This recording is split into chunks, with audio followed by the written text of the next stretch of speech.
আলহামদুলিল্লাহি ওয়া কাফা ওয়া সালামুন আলা ইবাদিহিল্লাযীনা ইসতাফা আম্মা বা'দ।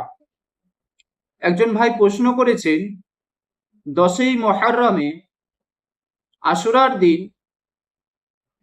মাতম বানানো, রাস্তায় রাস্তায় ডিজে বাজিয়ে নিজেদের শরীরকে আঘাত করা শরীয়ত সম্মত কতটুকু জায়েজ?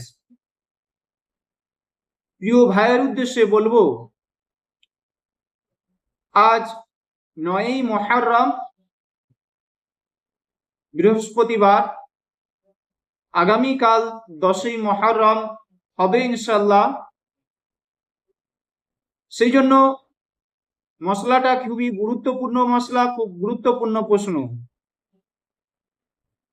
ভাইয়ের প্রশ্ন অনুযায়ী উত্তর হলো, এটি শরীয়ত সম্মত মোটেই জায়েজ নয়। অতএব মুহররমের দিনেতে, অর্থাৎ 10ই মুহররমের দিনেতে শোক পালন করা, কারবালার উদ্দেশ্যে নিজেদের শরীরে আঘাত করা, রাস্তায় রাস্তায় ঘুরে ডিজে বাজানো, নিজের শরীরের জামা কাপড় ছিঁড়ে ফেলা, এগুলো শরীয়ত সম্মত জায়েজ নয়। কারণ আল্লাহ রাসূল সাল্লাল্লাহু আলাইহি সাল্লাম নিজের পবিত্র জুবানে ঘোষণা করেছেন, লাইসা মিন্না মান লাতামাল খুদুদা ওয়া শাক্কাল জুয়ুবা ওয়া দাওয়াল জাহিলিয়া। এই হাদিসটি হযরতে আব্দুল্লাহ ইবনে মাসউদ রাদিয়াল্লাহু তাআলা আনহু থেকে বর্ণিত। তিনি বর্ণনা করেন যে রাসূলুল্লাহ সাল্লাল্লাহু আলাইহি সাল্লাম জানিয়েছেন, যে ব্যক্তি নিজের গালে আঘাত করে, নিজের শরীরের জামা কাপড় ছিঁড়ে ফেলে, জাহিলিয়াতের যুগের আহ্বান করে, লাইসা মিন্না, সে আমাদের অন্তর্ভুক্ত নয়। হাদিসটি সহিহ বুখারীর 1294 নম্বর হাদিসে বর্ণিত আছে এবং সহিহ মুসলিমের 2699 নম্বর হাদিসে বর্ণিত আছে। অতএব রাসূলুল্লাহ সাল্লাল্লাহু আলাইহি সাল্লামের পবিত্র বাণীর দ্বারাই পরিষ্কার বোঝা গেল যে মুহররমের দিনেতে কারবালার উদ্দেশ্যে, শোকের উদ্দেশ্যে নিজেদের শরীরে আঘাত করা, নিজেদের শরীরের জামা কাপড় ছিঁড়ে ফেলা এবং রাস্তায় রাস্তায় ঘুরে ঘুরে ডিজে বাজানো, মাতম করা, তাজিয়া বানানো, এই সমস্ত জিনিসগুলো শরীয়তের কোনো অংশ নয়। এগুলো শরীয়ত বিরোধী কাজ। বরং মুহররম মাসের মূল উদ্দেশ্য 10ই মুহররমকে লক্ষ্য করে আশুরার দিনে রোজা পালন করা। হাদিস এবং উলামাদের মতামত অনুযায়ী 9-10 বা 10-11 অথবা 9-10-11 রোজা পালন করা।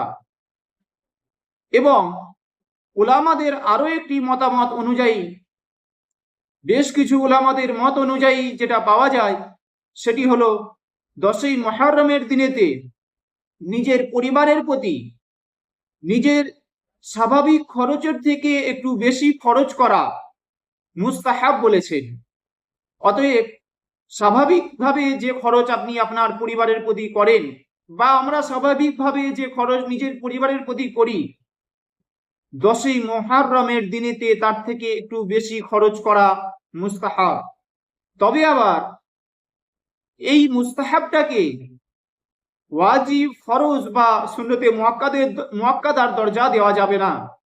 মানে এটা কোনো জরুরি বিষয় নয়, করতেই হবে এমনটা কোনো ব্যাপার নয়, না করলেও কোনো ব্যাপার নয়, যদি না করে কোনো গুনাহ হবে না। তবে সওয়াবের উদ্দেশ্যে, আমলের উদ্দেশ্যে কেউ যদি করে সওয়াব পেতে পারে, আশা করা যায়।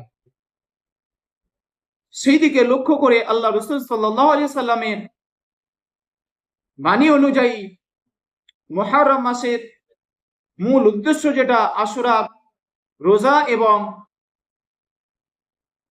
বেশ কিছু নফল ইবাদতের সাথে যুক্ত থাকা, বেশি বেশি করে নফল ইবাদত করা। কারণ মুহররম মাস একটি মর্যাদাপূর্ণ মাস।